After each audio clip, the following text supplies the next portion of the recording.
Unfortunately, medical and dental school don't teach us the important things we should know, such as how to run a practice and how to invest our money. The only financial advice I've ever been given was early on to invest my money in a 401k so I could reap the benefits when I turned 70. Sounds like a lot of fun, right? What about those of us that don't want to work for 35 or 40 years if we don't have to and want other options? But here's the deal. There are other options, and luckily I found one before it was too late: investing for cash flow with real estate. If you're new here, I'm Dr. Jeff Anzalone, a Louisiana periodontist that's on a mission to get you out of the rat race with passive income. You can download the passive income guide I've put together just for you below this video. Let's get going. So in today's video, we're going to discuss my favorite passive real estate option, real estate syndications. We're also going to define what a syndicator is so that you'll have more confidence before handing over your money to them. And stick around to the end where I'm going to give you the 8 steps you'll need in order to invest in these types of investments. Let's start off by defining exactly what is a real estate syndication?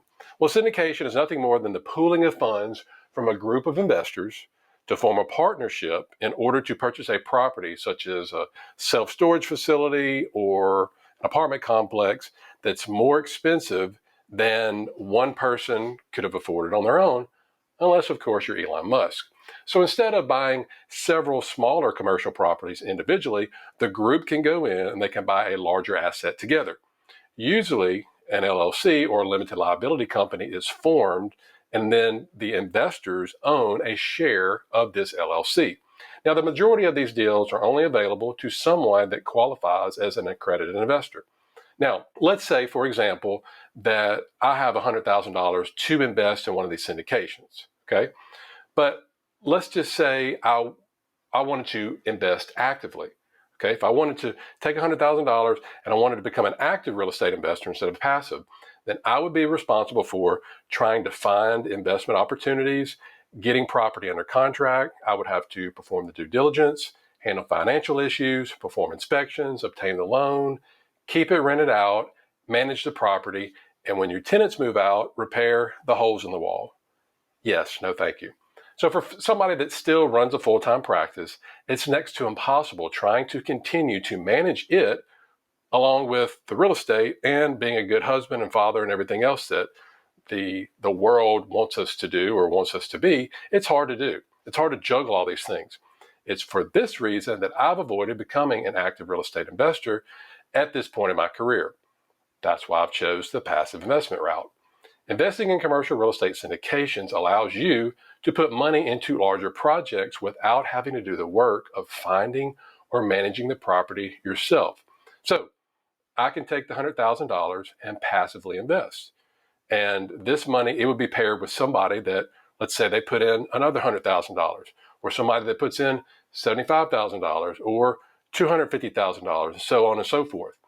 By pooling resources, there's now enough money to buy not just a rental property, but something much bigger, again, like a large apartment complex. What's great about being a passive investor is we're not involved in the day-to-day work of managing the property. Let's move on to define what exactly is a syndicator. There's typically 2 types of investors in syndications. You've got the syndicator, which is also called the general partner or GP, or the sponsor. And then there are the limited partners, the LPs, which are the passive investors. Okay. Now let's take a look at how each one is involved. Now the sponsor, the real estate sponsor, is known as the operator of the deal. And again, they're called the general partner. As you can imagine, they play the most critical role in the investment process as they're the ones that have to be hands-on with the deals. Now, not only does the sponsor invest their time, they also invest their own capital. Typically, this can range anywhere from 5% on the low end to 20% or more of the total equity capital for the real estate investment.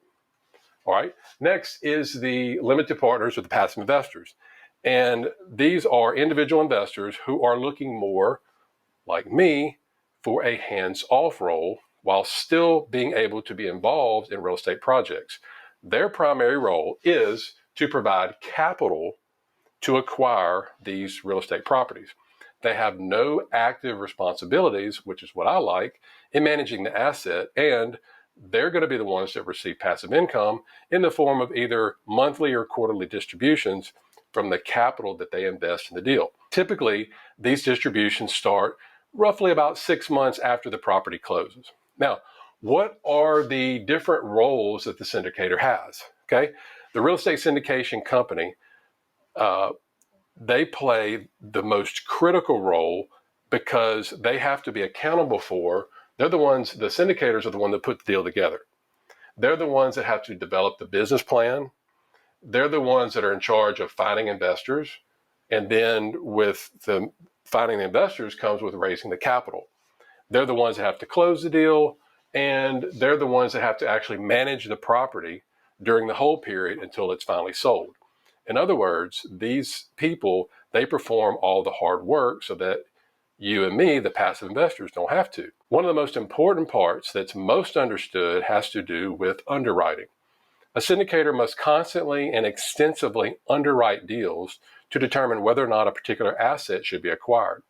For the provided risk of a syndication investment, the syndicator should ensure that investors, you and me, receive a good return. Communication also plays a very big role within the syndication process.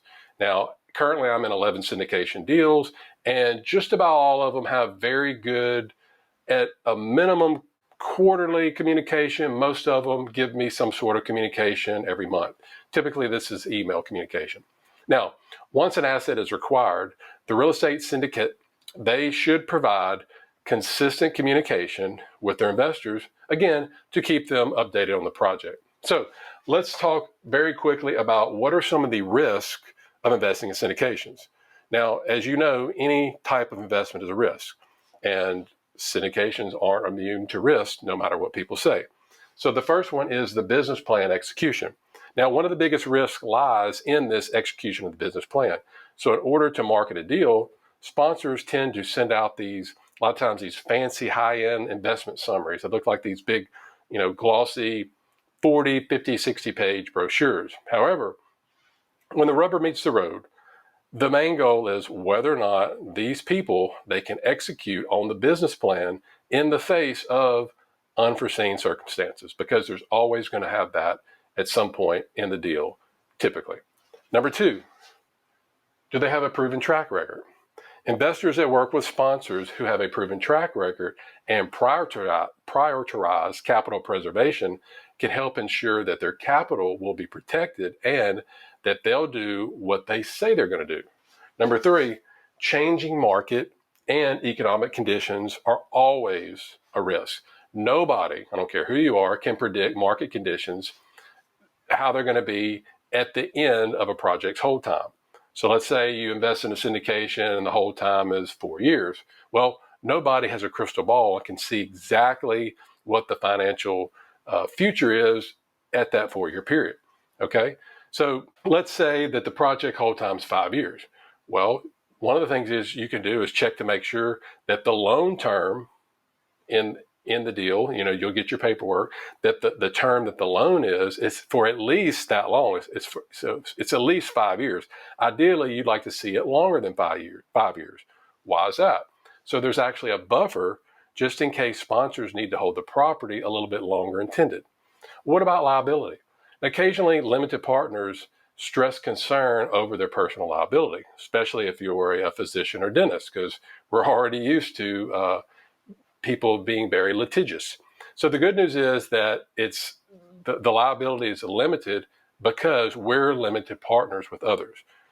At worst, you could lose your original investment, your capital, but typically nothing more than that. You can't lose your house or your business or something like that. So let's get into now, how exactly do these sponsors get paid? All right. And there's several streams of profit for a sponsor. They do a lot of work, so they can expect to be paid. The first one is a profit split. Now, depending on the syndication structure, the sponsor may earn a portion of the revenue that remains after the preferred return, or the pref, is dispensed to the limited partners. And if you don't remember from one of my previous videos, a preferred return, or pref, refers to the ordering in which profits from a real estate project are distributed to investors. So it's a threshold return that limited partners are offered prior to the general partners receiving payment. So the standard preferred return is, roughly 6 to 7% of their current capital account. So the capital account is initially equal to their equity investment. So that is, in this case, the limited partners, they're going to receive a return of 6% before the general partner is paid. Now, if the real estate cash flow is 6%, the limited partner received the 6% preferred return, and then the general partner does not receive a profit split because it only cash flowed 6%. All right. If the cash flow is less than 6%, the limited partner receives a return of less than 6%. If the cash flow is more than 6%, the limited partners are going to receive their preferred return of 6%, and then typically the remaining profits after that are split between the limited partner and the general partner. Typically, the preferred return is considered a return of capital or return on capital. That is, the preferred return distributions do not reduce the limited partner's capital account. The profit split promotes hard work since the sponsor is really financially incentivized to operate the asset so that the yearly return goes beyond the preferred return. All right, so that's number one. Number two is the acquisition fee.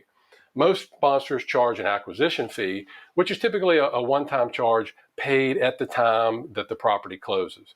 It can vary anywhere from 1 to 5% of the purchase price, depending on the size, the scope, and the experience of the team, and the earning potential investment.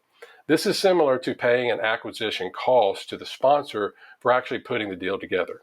Number three is the asset management fee. Now, the asset management fee is an annual charge paid to the syndicator in return for overseeing the operations of the property and executing the business plan. It's either a portion of the gathered income or a per unit each year cost.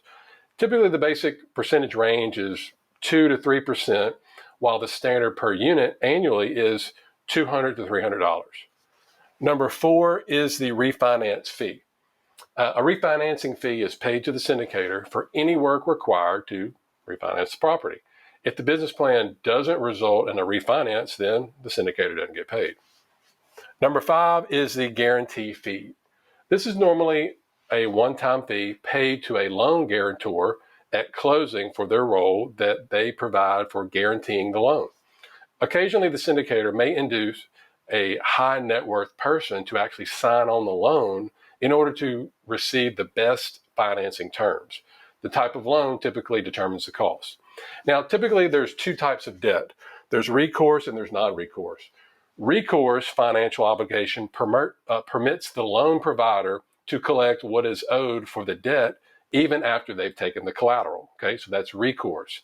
Non-recourse debt does not permit the lending institution to pursue anything other than the security. Now, the guarantee cost will be greater for typically recourse loans compared to non-recourse loans. So now, hopefully that you have a better understanding of what a syndication is and who's involved. Thank you for staying to the end. And as I've promised, I'm going to give you the 8 steps for investing in your first real estate syndication. All right, here we go. Number one, typically the sponsor is going to announce that a deal is open, and it's usually via email. So if you've got some sponsors that maybe you've signed up for, you've gone through the process, you've told them that you're an accredited investor, and then whenever they have a deal that's ready, they send it out, you'll get it. So many times, for my passive investors groups, I will usually let them know a couple of weeks in advance that we have a deal. I've got a deal in the works that I'm going to be investing in. Stay tuned. It's going to be coming out in a couple of weeks or whatever, instead of just dropping it on my investors. All right. Number two, they'll send you the investment deck. So you review the investment summary deck, again, which is like a handout or a PDF, something like that.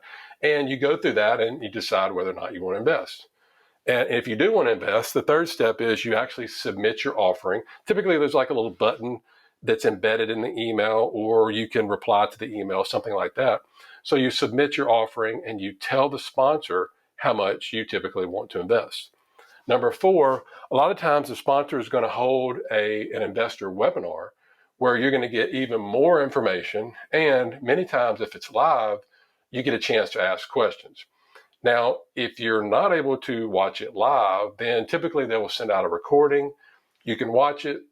If you have further questions, you can typically email the sponsor to make sure that all your questions are answered before you make your final decision, okay?